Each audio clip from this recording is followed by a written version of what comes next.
যে আমি এই জায়গা থেকে ইলমের সুগন্ধ পাচ্ছি, ইলমের সুঘ্রাণ পাচ্ছি। পরবর্তীতে ওই জায়গায় এই প্রতিষ্ঠান প্রতিষ্ঠিত করা হয়। তো মুহতারাম হাজিরিন, ওই প্রতিষ্ঠানে যারা ছাত্র রয়েছে তারাও ইলহামি ছাত্র।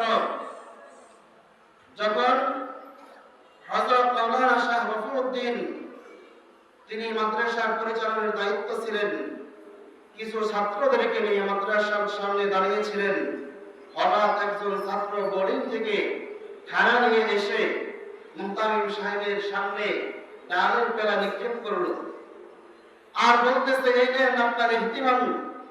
ডালের মধ্যে না আছে কোনো ঘি, না আছে কোনো মশলা, এভাবে কয়েকটি কটুবাক্য বলে ফেলল।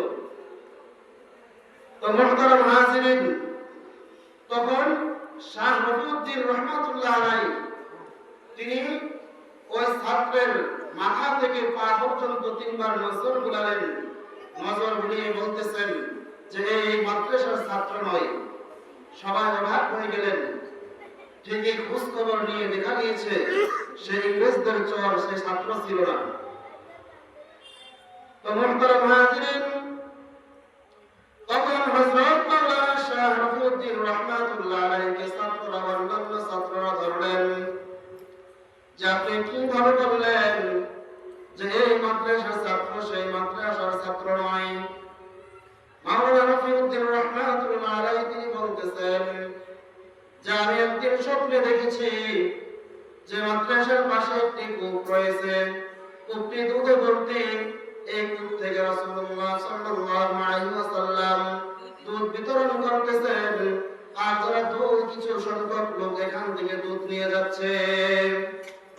পরবর্তীতে আমি মুরাকাবা করলাম, খোলা হলো, আমি দেখলাম যে কূপ দ্বারা উদ্দেশ্য ছিল দারুল উলুম দেওবন্দ মাদ্রাসা, আর কূপের ভর্তি দুধ ছিল ইলম, আর যারা ইলমের দুধ ভর্তি পাত্র নিয়েছে তারা হচ্ছে দারুল উলুম দেওবন্দ মাদ্রাসার ছাত্র।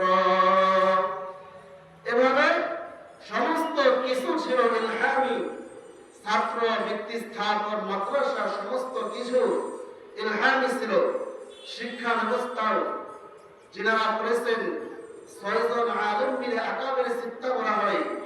মাওলানা কাসেম নানুতুবি রহমাতুল্লাহ আলাইহি, মাওলানা ইয়াকুব নানুতুবি রহমাতুল্লাহ আলাইহি, জুলফিকার আহমদ রহমাতুল্লাহ আলাইহি, মাওলানা রফিউদ্দিন, এভাবে ৬ জন বুজুর্গ